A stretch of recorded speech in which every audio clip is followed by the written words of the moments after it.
Home in Indiana Alliance actually started as a demonstration through Indiana Institute on Disability and Community. It was a project that was funded in part through the Governor's Council for People with Disabilities and a small grant that was associated with the University of New Hampshire that was overseeing a statewide initiative on homeownership. During that time in the early 2000s, there was a great investment made in homeownership. In many ways, the mortgage and lending industry had tapped out the typical market, and so it created an opportunity for non-traditional homeowners. And we learned that, it's no surprise, that people with disabilities were the most underserved group in the mortgage and lending industry. So that was the foundation and the reason for the demonstration. We established a steering committee comprised of both federal and state leaders in affordable housing. That means that we had state representation from the Indiana Housing and Community Development Authority, our state office of Housing and Urban Development, HUD, associations that were affiliated with community development corporations across the state. Within the disability community, there was a strong sense from disability advocates that they were not interested in engaging service providers on the steering committee. The intent of the housing initiative, or the homeownership initiative, was actually not only to build or have brick and mortar, but it was actually control and choice foundation.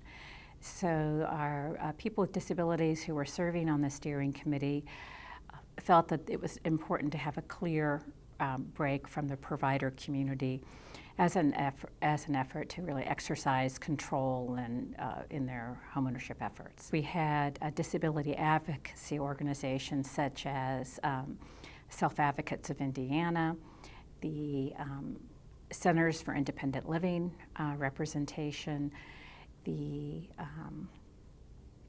think those were actually the two primary ones, in addition to the key consumer organization that is based in Indianapolis and serves the state as well. We were very fortunate to have the clear commitment also of Indiana University, through IUPUI and the School of Education. And we were very happy to have Indiana Disability Rights as well. And of course, the Governor's Council has always been a steadfast supporter of the Back Home in Indiana Alliance to varying degrees over the time. What was unique at the time, and I think in some ways is still unique today, is that the housing community and the disability community operated in silos. And so the intent was to establish a partnership across the disability community along with the affordable housing community to create real opportunity for people with disabilities to become homeowners at the time. And that proved to be very, very effective. The Back Home in Indiana Alliance was early on, within the first 3 years of its formation, was recognized by the U.S. Department of Housing and Urban Development as one of 100 best partnerships in the country because of our partnerships and also because of our outcomes, which were assisting people to become first-time home buyers.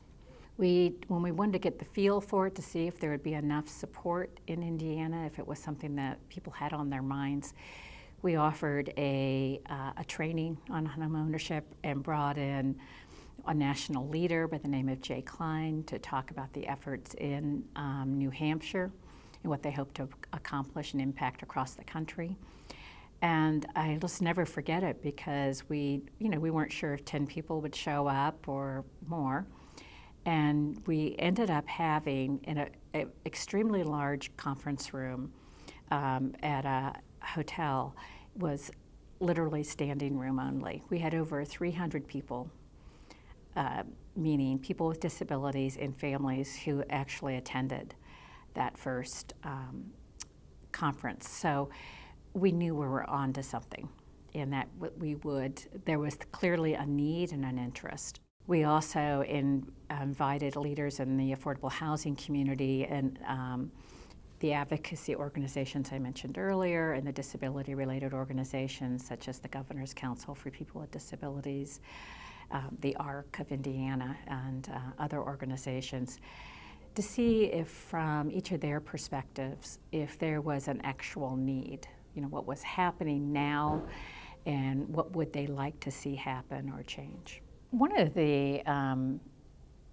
key components of the success of the Back Home in Indiana Alliance has been the strong alliances with Centers for Independent Living across the state.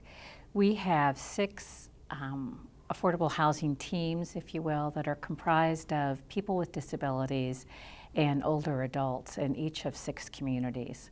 Within each of those centers where it's based and there's a strong affiliation has been the heart of the work. So that representatives from each of the teams includes staff, if you will, from the Centers for Independent Living as well as community volunteers. And each of the centers shares a sense of mission in terms of addressing the need for integrated, affordable, and accessible housing for their constituents. It's always very helpful to understand some of the really positive outcomes or the impact that homeownership had and continues to have on people's lives. And so a number of stories come to mind. One of the highlight was one of our partnerships with Habitat for Humanity of Central Indiana. And this was very early on in Habitat's outreach specifically to people with disabilities. And we were able to work with a prospective homeowner to work his way through the Habitat requirements in terms of attending classes, doing the extensive engagement and work that's required. I think they call that work equity within Habitat to kind of earn credits towards the purchase of his home. What was unique about the home is that the prospective homeowner also used a wheelchair so that we all learned together about the accessibility needs. And it was a new challenge for Habitat. And I remember very conscious effort in terms of customizing the home for the homeowner.